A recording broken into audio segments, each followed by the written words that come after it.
Este tema está armado en 4 presentaciones. La primera parte incluye las características generales de las bacterias fitopatógenas. Acá está la bibliografía básica. Complementan estas presentaciones los textos introductorios al trabajo práctico de bacterias. Les recomiendo en particular los 2 artículos del APS que están en rojo. Uno es de bacterias en general y el otro trata de las bacterias vasculares fastidiosas. Si bien no son las más numerosas, las bacterias fitopatógenas pueden causar pérdidas económicas importantes. Acá hay algunos ejemplos de pérdidas en cultivos de Estados Unidos. Cuando pensamos en pérdidas por bacteriosis, tenemos que considerar que hay muy pocos productos fitosanitarios que actúen contra las bacterias. Por ejemplo, hay limitaciones legales para el uso de antibióticos en la agricultura y hay algunos fungicidas que pueden tener también actividad bactericida o bacteriostática. Pero en general estas enfermedades se manejan a través de la prevención. De ahí la importancia de un buen diagnóstico y de conocer bien el ciclo de la enfermedad. Las bacterias son organismos unicelulares procariotas. Su tamaño puede variar desde 1 a 3 micrómetros.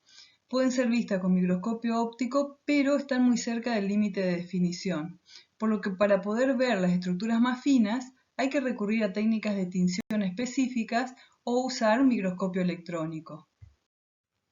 Son organismos procariotas, no tienen membrana nuclear ni organelas como mitocondrias o cloroplastos. El ácido nucleico forma generalmente un solo cromosoma circular. Puede tener también ADN extracromosómico en forma de plásmidos. Con el microscopio óptico se pueden ver algunas estructuras del citoplasma como las inclusiones de reserva.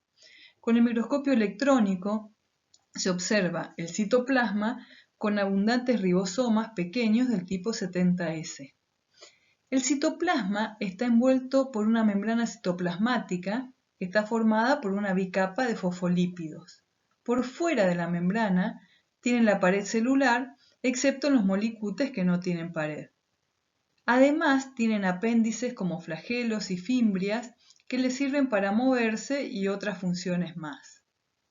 Las bacterias producen una gran cantidad de exopolisacáridos, es decir, polisacáridos de alto peso molecular que son excretados por fuera de la célula. En algunas bacterias los exopolisacáridos forman una capa gruesa por fuera de la pared celular, se la llama cápsula. Hay 2 tipos de bacterias de acuerdo a la composición y estructura de la pared celular. Estas diferencias determinan el tipo de reacción obtenida en la coloración de Gram, según la cual pueden ser Gram positivas o Gram negativas. Y hay un grupo de bacterias, los llamados molicutes, que no tienen pared celular. Las bacterias Gram positivas tienen por fuera una pared celular gruesa constituida por péptidoglicanos, también se los llama mureína. Esta capa es más delgada en las Gram negativas y las Gram negativas tienen además una membrana externa con lipopolisacáridos. Cuando hacemos el diagnóstico de bacteriosis, podemos realizar la tinción clásica de Gram, que es la que vieron ustedes en microbiología, o a través de una reacción más rápida y un poco menos exacta, que es la reacción del hidróxido de potasio. En esta reacción se utiliza una solución de hidróxido de potasio 3 molar aplicada sobre colonias de la bacteria. El hidróxido de potasio disuelve la capa fina de péptidoglucano en la pared de las Gram negativas, pero no afecta a la pared de las bacterias Gram positivas. En la introducción al trabajo práctico que está en el aula virtual, está bien descrita esta técnica y la pueden leer ahí. Comparando los resultados de las 2 técnicas, si hacemos la tinción de Gram, distinguimos, lo vemos a la izquierda, distinguimos los 2 tipos de pared por su coloración, violeta para las Gram positivas y rosada para las Gram negativas en el caso que hayamos usado safranina, por ejemplo. En el test del hidróxido de potasio, que se ve a la derecha, se forma un hilo viscoso en las Gram negativas por la degradación de la pared y no se forma en las Gram positivas. La pared a su vez va a determinar la forma de las células bacterianas. Aquí se ven esquemáticamente las distintas formas. La mayoría de las bacterias fitopatógenas son bacilos pequeños, excepto las especies de Streptomyces, que son filamentosas, y los molicutes, que pueden ser espiralados como los espiroplasma, o de forma pleomórfica, es decir, que no tienen una forma definida como los fitoplasmas. Y esto ocurre por la falta de una pared rígida. Las células bacterianas pueden tener flagelos que le permiten el movimiento en medios líquidos. De allí la necesidad de agua para ingresar a la planta, ya sea sobre la superficie de la hoja o en el suelo cercano a las raíces. La disposición y el número de flagelos tienen valor taxonómico. Las células pueden ser átricas, sin flagelos, monótricas, con un solo flagelo, lofótricas, con un mechón de flagelos polar, anfótricas, un mechón de flagelos en cada extremo, o perítricas, varios flagelos alrededor de la célula. Además de nadar, los flagelos le permiten a las células deslizarse de manera coordinada en superficies sólidas. Estos movimientos son muy importantes para la colonización de la planta hospedante. En cuanto a la forma de nutrición, de la gran variedad de tipos de metabolismo que existen entre las bacterias, las fitopatógenas son heterótrofas, es decir, que obtienen el carbono y la energía de compuestos orgánicos. Mientras actúan como parásitos, lo sacan de la planta hospedante. La mayoría de las bacterias fitopatógenas son aerobias obligadas. Necesitan oxígeno para vivir. Hay algunas excepciones, como el grupo de la Cervinia, incluyendo aquí a Pectobacterium, que son anaerobias facultativas, es decir, que pueden vivir tanto en condiciones de aerobiosis como anaerobiosis. Podemos considerar la importancia de conocer esta característica desde el punto de vista del manejo de las enfermedades, ya que el tipo de respiración fermentativa de las bacterias anaerobias facultativas les permite vivir, por ejemplo, en suelos anegados. Y por otra parte, desde el diagnóstico, es un carácter útil para identificarlas, analizando si pueden crecer en condiciones de falta de oxígeno. Se puede usar, por ejemplo, el test de Hugh y Leifson. Para ver el desarrollo de esta técnica pueden buscarla en la introducción al trabajo práctico que está en el aula virtual. Las bacterias pueden producir pigmentos de diferente composición y función.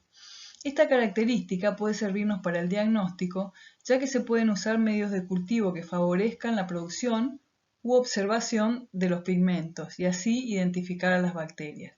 Por ejemplo, la mayoría de las especies de xanthomonas producen un pigmento amarillo, que se llama xanthomonadina, que hace que las colonias tengan esa coloración y no difunde al medio de cultivo.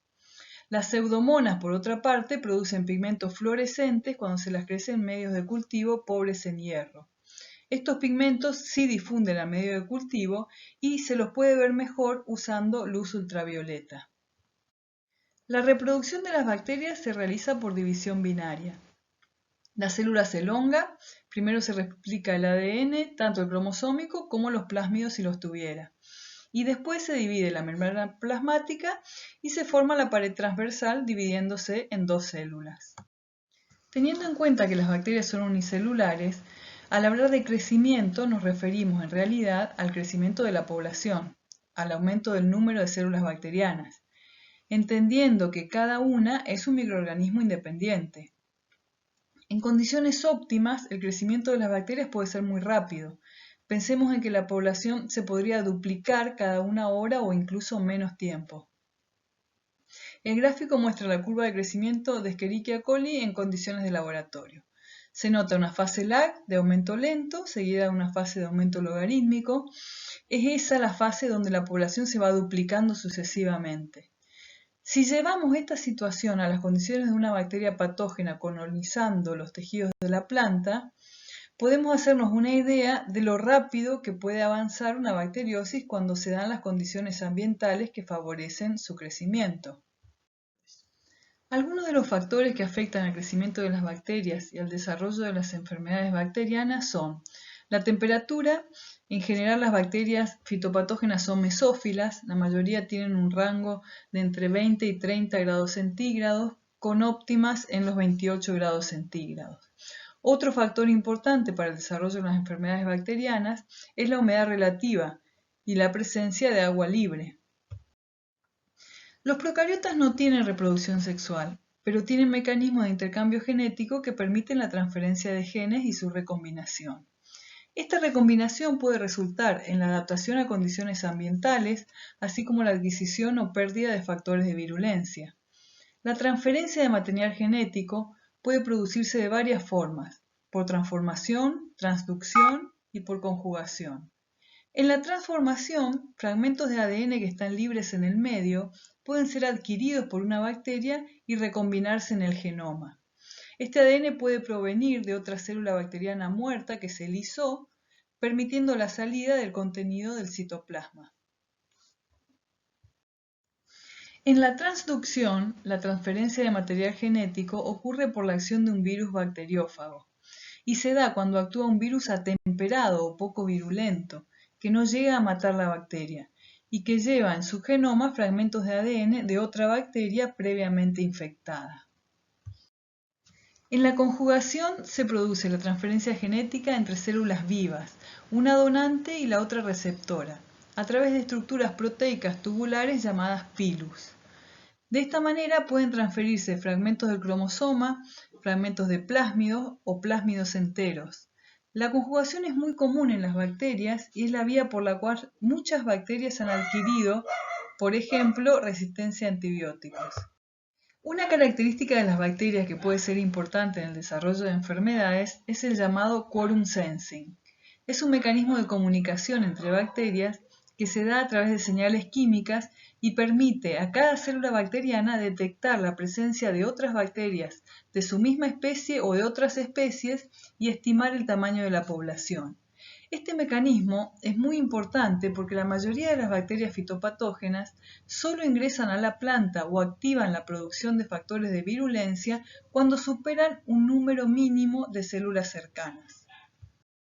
En el quorum sensing, las bacterias secretan moléculas que difunden al exterior y pueden detectarlas, por eso se las llama autoinductoras. La detección de dichas moléculas le permite a la bacteria estimar la densidad de población.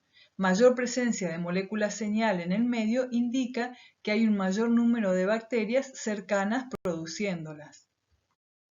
En el esquema vemos un ejemplo de Agrobacterium tumefaciens. De izquierda a derecha se marca el aumento del número de células en la población. En la célula de la izquierda se ven pocas moléculas señal, que son los círculos azules, que son detectadas por un receptor de quorum sensing dentro de la célula, que son los óvalos amarillos. Los receptores activados son pocos y no son suficientes para activar la inducción de genes de virulencia. En la célula de la derecha, en cambio, la cantidad de moléculas señal es mayor, los receptores se activan e inducen la expresión de los genes de virulencia. Además de la activación de genes relacionados con la virulencia, otras actividades de las bacterias son dependientes de la regulación por quorum sensing. Entre ellos la división celular, la transferencia horizontal y la formación de biofilms o biopelículas. Esta última es muy importante para la supervivencia de las bacterias en condiciones adversas. ¿Y en qué consiste el biofilm? Un biofilm está formado por una población de bacterias que están embebidas o rodeadas de una matriz formada principalmente de polisacáridos y están adheridos a alguna superficie. ¿Dónde podemos ver estos biofilms? Pueden estar sobre la superficie de las hojas. En otro ámbito, la pátina mucosa que suele formarse en superficie de plástico, pueden ser médicas o de la cocina, es en realidad un biofilm. Las bacterias que se encuentran formando un biofilm están protegidas de la desecación, de radiaciones e incluso del efecto de los antibióticos. Más adelante, cuando veamos la ecología de las bacterias y cómo producen las enfermedades, vamos a volver a este tema de los biofilms.